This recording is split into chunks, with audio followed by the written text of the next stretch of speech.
22nd April, 10:30 p.m. Dear viewers, you're still watching us on ERi-TV, presenting you the domestic and international news prepared for this session live from our headquarters in Asmara. I'm Hermela Rumay, inviting you to join us on our tonight's news broadcast. Let's start with the major headlines.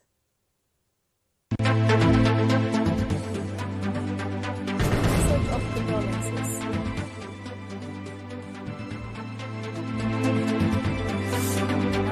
Conference of YPFDJ in Europe.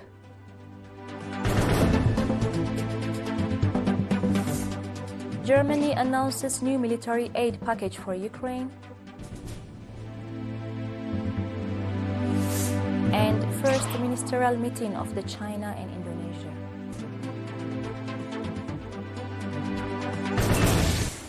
On our detailed domestic news, President Isaias has sent a message of heartfelt condolences to the Vatican on behalf of the people and government of the state of Eritrea, and on his own behalf on the sad news of the passing away of His Holiness Pope Francis.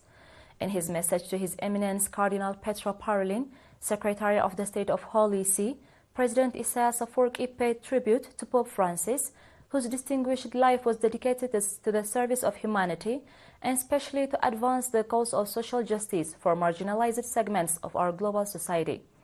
President Isaias further expressed his condolences on this sad occasion to His Eminence Cardinal Petro Parolin, and through him to all the cardinals, the clergy, and all faithful members of the Roman Catholic Church around the world. Pope Francis, the 266th head of the Roman Catholic Church, died on April 21st on the age of 88. In other news, the YPFDJ organization in Europe conducted its 19th conference in Frankfurt, Germany, from 17th to 21st April under the theme Building on Triumph, Eritrea Focus on Development.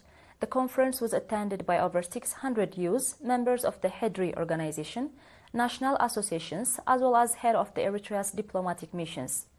The objective of the conference was to review the victories attained and challenges encountered by the YPFDJ over the past 20 years, discuss priorities in nation building and development, and generate new ideas to support the nurturing of a conscious national movement. At the conference, the guest of honor, Mr. Sahat Petros, Eritrea's ambassador to Italy, and chairman of the YPFDJ organization in Europe, and the organizing committee delivered a keynote speech. In their deliberations, the speakers highlighted the contribution of YPFDJ in transferring noble social values among the youth in supporting the implementation of national development programs. They called for reinforced participation and contribution to achieve better outcomes. Ambassador Sahat noted the significance of the 19th YPFDJ conference, expressed high regard for its organization amid today's delicate global situation and transformation of the international order, stressing the capacity and readiness to face all forms of challenge. During the event, the YPFDJ organization in Europe also held its 6th Congress and elected a new executive committee for a 2-year term. Seminars were conducted by experts and professionals. The 19th YPFDJ conference concluded with the adoption of various resolutions and recommendations.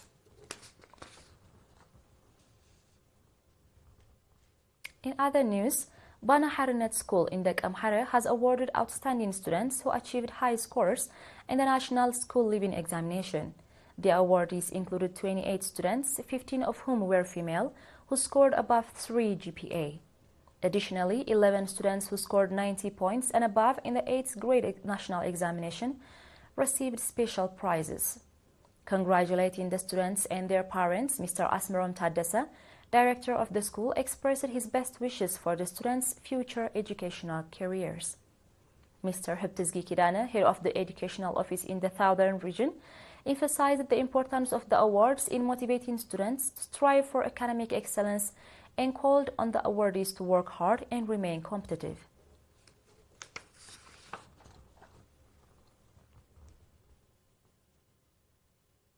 In other news, the third road leading to the Denden trenches is undergoing renovation through collaboration between the public, members of the defense forces, and government employees. The road, which starts from the center of Nafa town, passes through the trenches of Fidel Pe, Tabasalam, Globe, and Wancha, and connects to the Denden Trench. Mr. Yaqub Idris, administrator of Nakfa subzone, said the renovation will contribute significantly to enabling the public, especially the youth, to visit these historical sites where heroic feats were demonstrated by Eritrean liberation fighters during the struggle for national independence. Participants in the popular campaign expressed satisfaction in taking part in the road renovation project.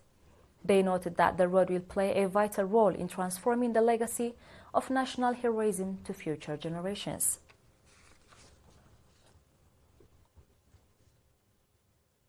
Dear viewers, stay tuned for our international news right after the short break.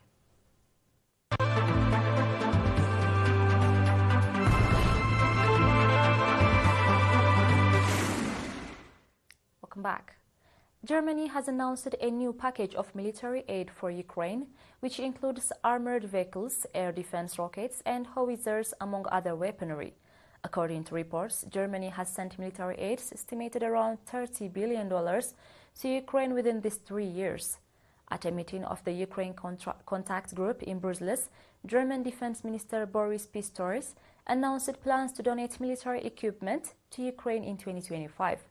The donation will include 4 ERi-TV air defense systems, 300 guided missiles, 100 ground surveillance radars, 100,000 artillery rounds, 300 reconnaissance drones, 25 mortar infantry, fighting vehicles, 15 Leopard, 1 A5 tanks, and 120 portable anti-aircraft missile systems.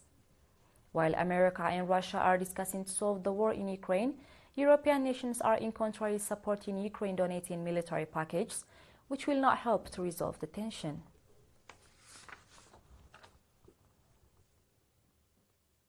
In our today's final news, the first ministerial meeting of the China and Indonesia Joint Foreign and Defense Ministerial Dialogue opened in Beijing yesterday. Chinese Foreign Minister and Defense Minister chaired the high-level meeting and exchanged views with their Indonesian counterparts. The meeting, convened as the two countries celebrate 75 years of diplomatic ties this year.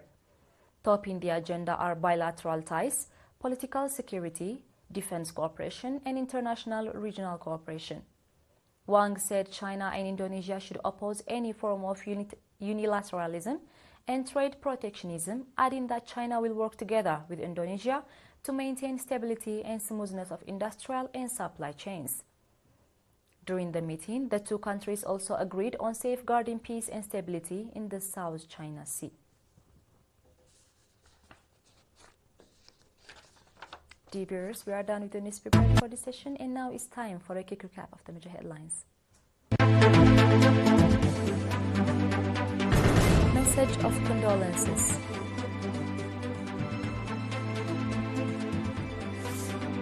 '19th Conference of YPFDJ in Europe.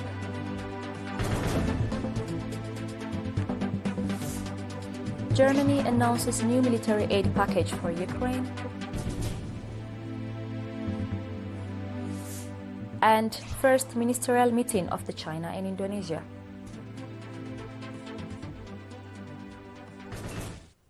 Ladies and gentlemen, that was all for tonight. Thank you for joining us and have a blessed one.